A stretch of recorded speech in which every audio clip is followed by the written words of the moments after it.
Alright, so there's one option I didn't get with this tractor that I don't really need at this point in time, but I'm looking ahead near future here. Once things get a little colder and I leave this thing out at the land, it's gonna need an engine block heater. So I know option wise, it's usually, if it doesn't come with it, it's usually hard to get a dealer to install it. They usually hee-haw around about it, and then if they do want to put it in, it's going to cost you something like 300 bucks, which is absolutely ridiculous.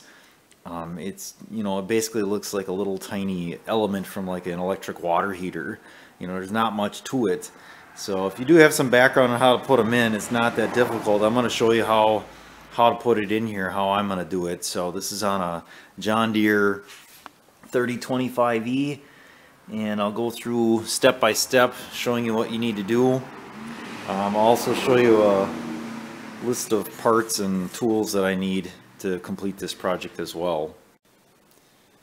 So I don't know that I'm actually going to need the coolant, but both machines here, the tractor and then the lawnmower, both use the John Deere coolant or whatever. So I got the premix stuff here.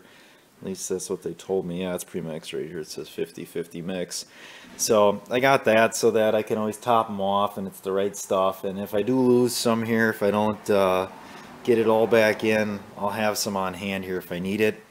So I got the kit. It was actually off of, I think, eBay. So this is your heating element here. Like I said, there's not much to this. And then there's a plug on this side. So this was 64 bucks. Comes with this decal, something about the right size wire for extension cord, I suppose, so you don't melt anything. And then this is the plug that goes to the actual element, and then you got a 3-prong plug that you'd run to your extension cord. And then it also comes with the installation instructions in about 10 different languages, because this thing here is super thick, but it's only about 2 pages of actual English instructions. It's not much.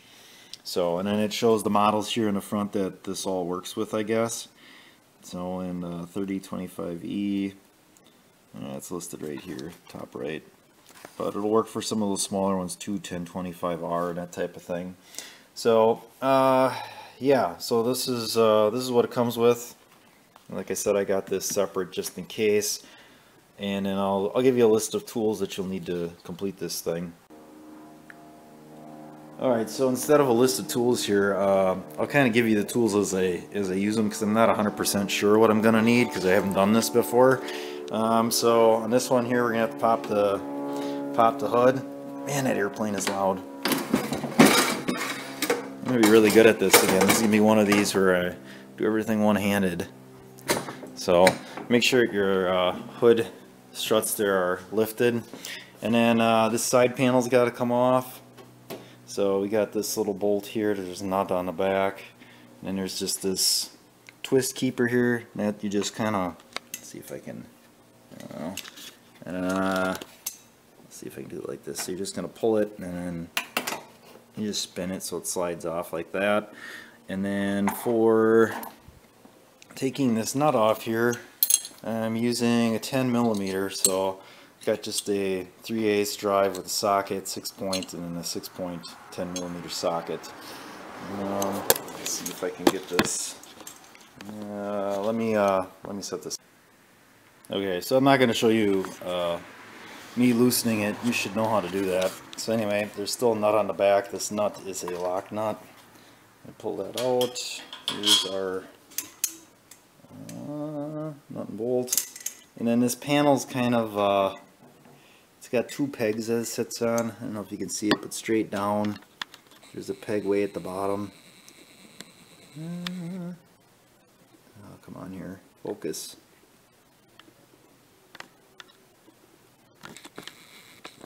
Well, you'll have to take my word for it. There's one there, and then over here there's one as well. No one probably isn't going to focus either, is it? Oh, there it is. So that just holds the bottom of that panel in. So all you're going to do then to get this panel out is just lift it straight up, basically. And the panel is metal or tin or whatever you want to call it. And I'm just going to set that down like this. Okay, so that'll get us to the next step here of what we're looking for. Alright, so in the center of the screen you should see the part that we need to take out, the plug. So we're not actually taking out like a freeze knockout plug, we're actually taking out a threaded plug, this one right here. So you should be able to see that. That's just going to be your half-inch drive that you're going to stick in there. But before we can get to that point, we need to drain out some or most of the antifreeze, or antifreeze, however you want to say it, because obviously this is in the block.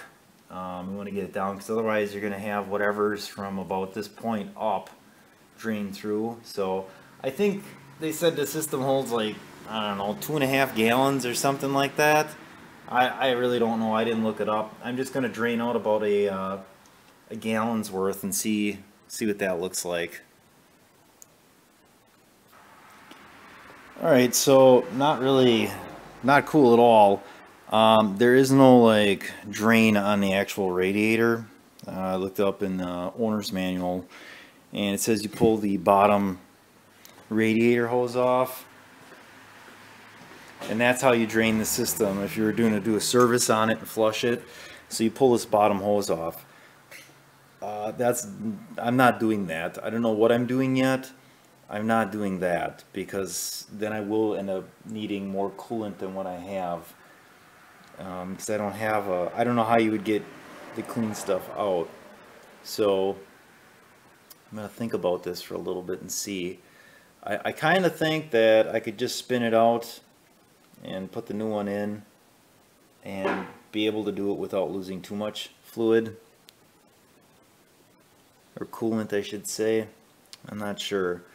I don't know. It also says that there's a engine drain plug apparently that you can take out.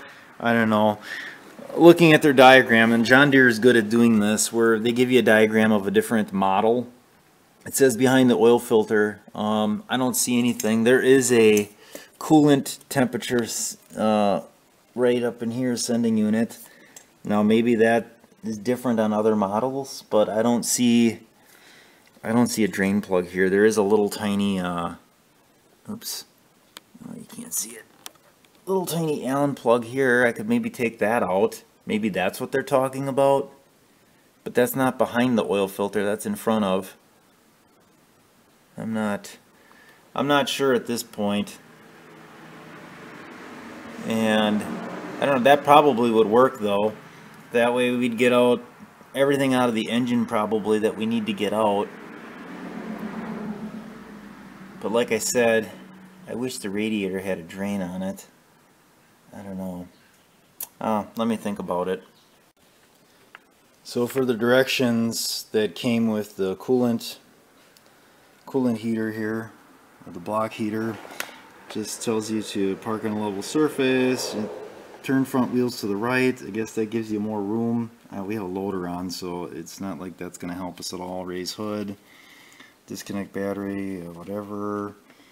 And then you're supposed to attach that decal to the power cord. And then these directions are for the 1023. So that really doesn't help us. It does say though that you should drain coolant heater, or drain coolant from radiator and engine. I think we're going to be skipping that step. This is still for the 1023. Oops, maybe not. No, I lied. Actually, I skipped a page.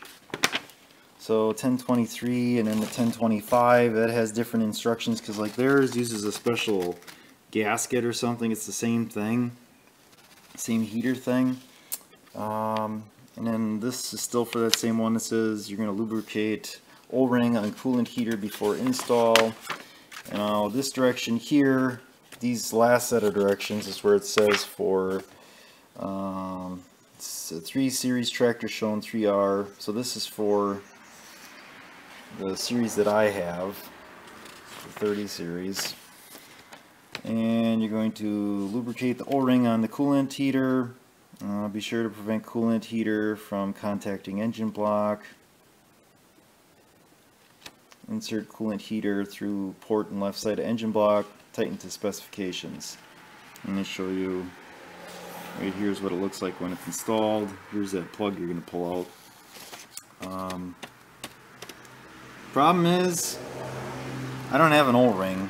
This thing didn't come with an O-ring on it, so I might just goop it up with some RTV and call it good. I think I'm going to also just drain the antifreeze out of that block, out of the side of the block, or I'm just going to, whoops. I'm just going to take it out from there and then just let it drain into this pan, and then it is what it is, I guess. Hopefully I don't make a mess with it. It's going to make a mess. But if I take out from there, then I know that once it's low enough, I don't have to worry about dealing with more antifreeze coming out. And the radiator should stay relatively full, so I shouldn't need a whole heck of a lot.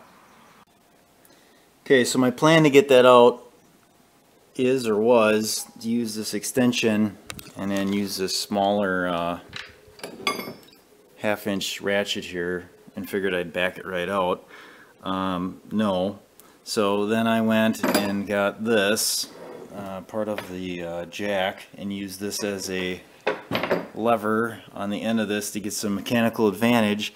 Still could not get it to budge. So then I brought out the electric impact wrench, and that really is just wasting your time. It doesn't do anything. So yeah, I don't know. They probably have some sort of thread seal or thread locker on it, I'm sure. So until you get that crack loose, I just don't know if I want to break my ratchet with that cheater pipe. I don't have any of my tools here at home. I have a very small supply of stuff. All my stuff is at work, all my tools, so I don't know. And I don't even know if a bigger breaker bar would do it. If I had one of the impacts from work, one of the air impacts, that would ratchet that right off. I know it would. Yeah, I don't know. I'll have to think about this and see what I can do here. Alright, so I got it loose. I went to town with the electric impact, and it didn't do anything. But I just held it on there until I could smell the electric impact, so I know it was pretty warm. And I also ran it forward and backwards, and I could see that there's some of the paint chipping off of the top of the plug. So then I went back to this ratchet, this Craftsman made in USA ratchet, and it didn't snap, and put my long jack handle on here, and I kind of was lifting up on it and kind of bouncing it a little bit, and all of a sudden the whole thing just fell on the floor. So I was like, what the heck? I thought I broke this cheap Chinese made extension here. I didn't though. I actually broke it loose, so that's awesome. And yeah, there's definitely something on there. I bet there's some sort of thread seal. So I don't even know if I can turn it yet with just the ratchet, because it was going pretty hard here yet. Let's see if I can. Holy cow! No, I don't think so. This is a pretty short ratchet though, in fairness. Yeah, I don't think so. I'm gonna have to put the pipe back on. So the next step here should be me with the plug out and probably antifreeze all over everything. I'll tell you this, I am going to get a air impact, because that would have had this out real quick. So like I said, I was going to tell you kind of tools that you might need. Obviously some extensions, probably a 1-foot extension would be good. I think this is a 6, maybe even a 10 would get you past this bracket. Air impact probably would ratchet that right out, 1, 2, 3. Otherwise probably a decent sized breaker bar and maybe a pipe that slips over top, because this was pretty tight, and you can probably see there is definitely some sort of sealant on there. There's obviously no O-ring on this plug, so I don't know why it says that there would be an O-ring. That makes no sense on that engine block heater. I'm just going to do what they did here and use a sealant of sorts and just do it that way. So, and I'm thinking if I'm careful enough with this, I should be able to just back this out little by little here And as it starts to leak, I should be able to get it to just leak into the pan, and as I'm saying this, it'll probably fall out on the ground, the whole plug that is, and then I'll have like a gusher coming out of the side of the block here. Alright, oh yeah, we're definitely close here. I can see coolant. Oh, there's some. There you go. I can hear she's leaking.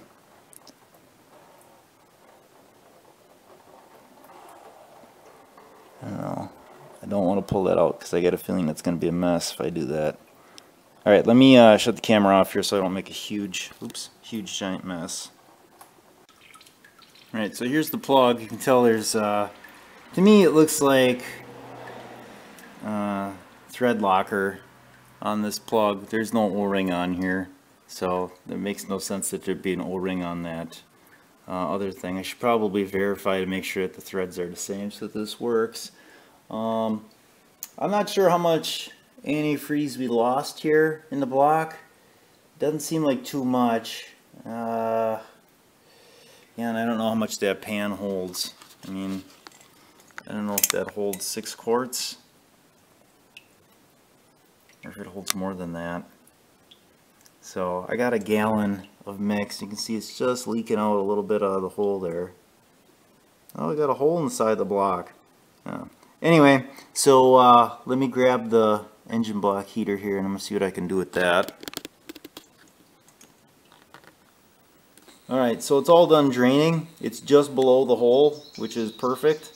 And then I'm going to use some black RTV, which is more for oil resistant, but it's also can be used on like water pumps, and it's I think it's high heat. It says it's good for thermostats as well. So this is just the ultra black gasket maker by Permatex, number 82180.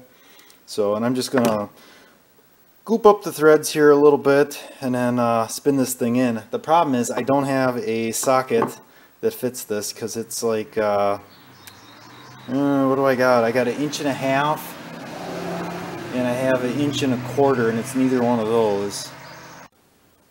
Alright, so one thing to note, this engine block heater is made in the United States. It says made in USA, so that's cool. Alright, so I'm just going to spin this in. Like I said, I just gooped it up with some of that black Permatex RTV, and hopefully not going to get it all over everything else.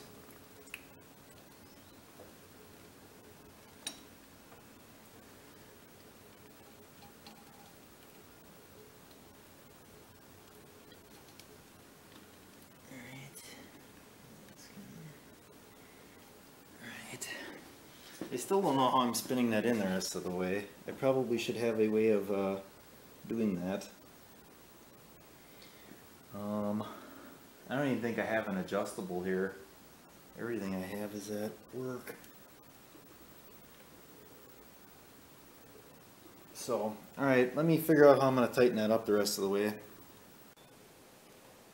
Alright, so many minutes have gone past since I've had this block heater put in. So a few things. One, before you start a project like this, you should probably make sure you have the correct socket that fits that that block heater. I did not, and as you can tell, I took the alternator off and some other stuff trying to makeshift something to get in there to tighten it down. The other thing is, in the instructions from John Deere, it says that should be torqued down to 55 plus or minus 11 pounds, foot-pounds. It's obviously much more than that. I can tell you that off the top of my head because it goes in very difficult. So based on that black RTV, you're supposed to install it, not add any liquid for 24 hours, and then I think within an hour, after an hour, then you torque it to spec. I don't know, I just kind of got it tight to the block. I think that should be alright. So that's kind of what it looks like there. Let me grab the plug. Alright, so there it is installed. It orange plug, you just kind of push that on, and then what I did was I routed it behind all this stuff here, this metal plate. Yeah, that feels like that should be good back there. There's nothing back there can rub on, and it just kind of hangs down because you know you get that panel that comes across. Here's where the bottom of that panel comes across, so you're gonna want this so you don't have to take the panel off to plug it in. So the other thing is, I read somewhere, I think it was online, that this engine block heater uses 400 watts, or somebody said, oh, it uses 400 watts. I don't know if that's true, because when I look at this tag says it's 1200 watts and it's 10 amps. So I don't know, I would take it for a grain of salt, I guess. I don't think that's 400 watts. I think it's more than that. I really do. The cord seems heavier. So yeah, so if you get to a point where you should probably just stop and go pick up a socket from the store, you should do that instead of like trying to figure out other things. Some of the ways I tried doing it was with a channel lock, and like I said, I don't have all my tools here because I started a new job as a fleet mechanic, and all my stuff's at work. So I have a very limited amount of tools here at home. So really got me thinking, what could I use? So I went down into the basement, and I remembered I had this water heater element socket, and I thought I had it. I thought it with this end. This must be 1 7/16", because it was just a little too big. So what I was using was this, and then I had a piece of flat iron stuck in there, and then on the outside I was using the channel locks to spin this whole thing, which was really difficult. So the correct size that you'd want for that engine block heater is going to be 1 3/8". So, and that fits perfect. I picked up every size in between. I think I said at the beginning of this video 1 3/16". That I actually had. Yeah, what I should have been looking for was 1 3/8". That's in between that 1 1/2 and 1 1/4".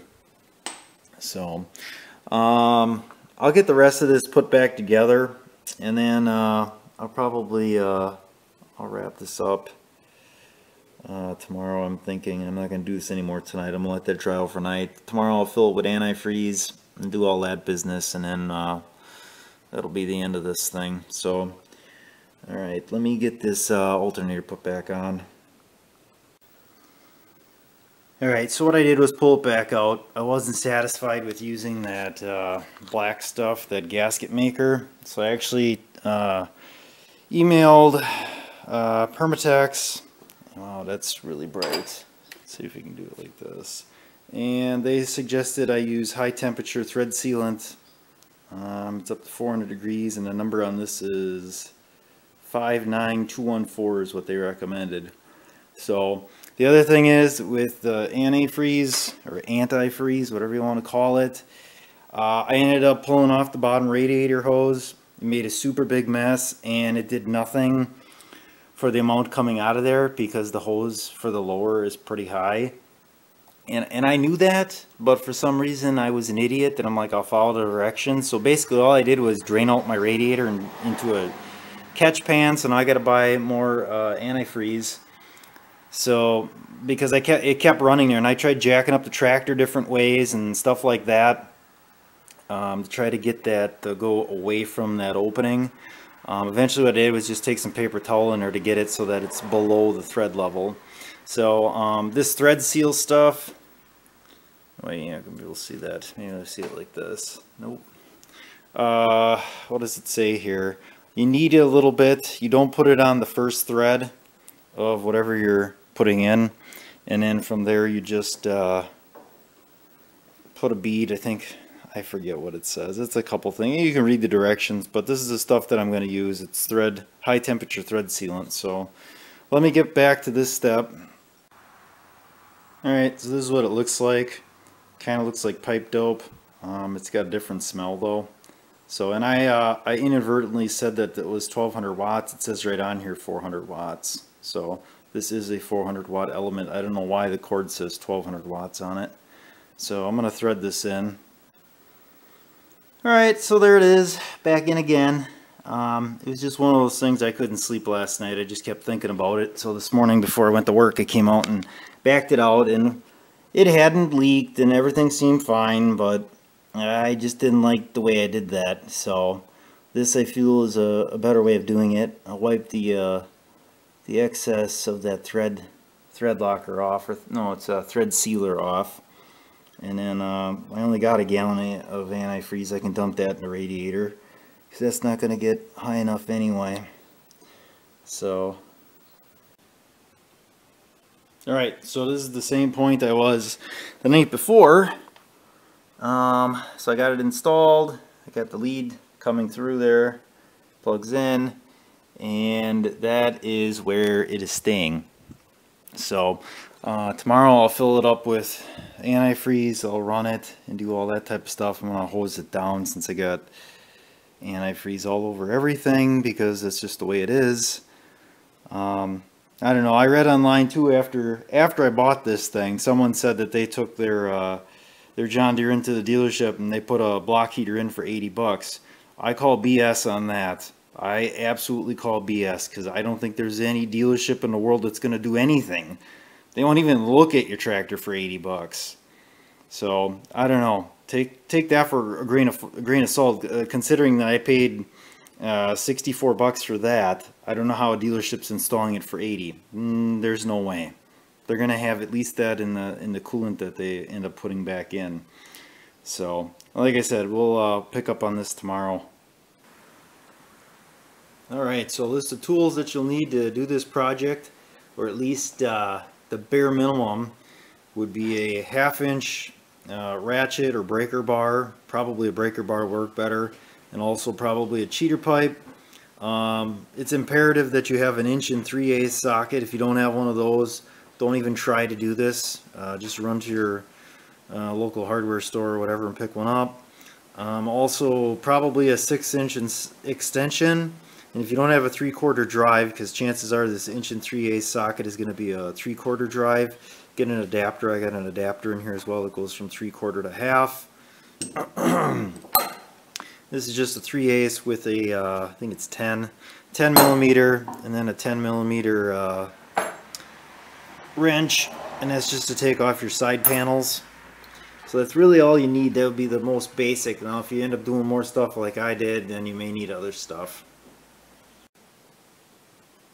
Alright, so I filled it up with antifreeze. I just ran it down the road about, I don't know, probably 2 miles out and 2 miles back, so I got it good and warm.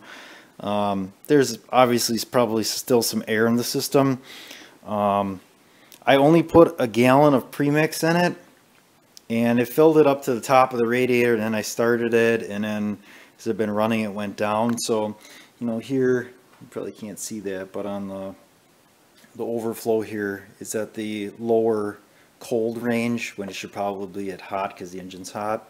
So I'll probably need to pick up another gallon or so. I won't use all of it, but the lady was trying to sell my wife 2.5 gallons, and I was like, that's way too much. There's no way that this thing holds that kind of coolant, unless maybe if you completely nothing in it starting from scratch, then maybe. But I knew there was still some in the block, and there's probably still some in the radiator and hoses, so I knew it was going to take 2.5 gallons. So, and then one other thing that I did do, I added a piece of wire loom on here. It kind of matches in with the rest, and that also should help keep the wire from getting scratched up or anything like that. So, and there's no leaks or anything like that on the block, so that's good. I probably don't want to touch it. I can feel the heat.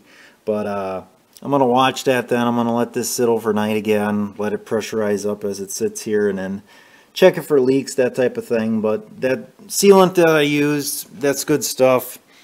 I think you got about 4 hours of working time with it. And then it says it takes like up to 72 hours to fully cure.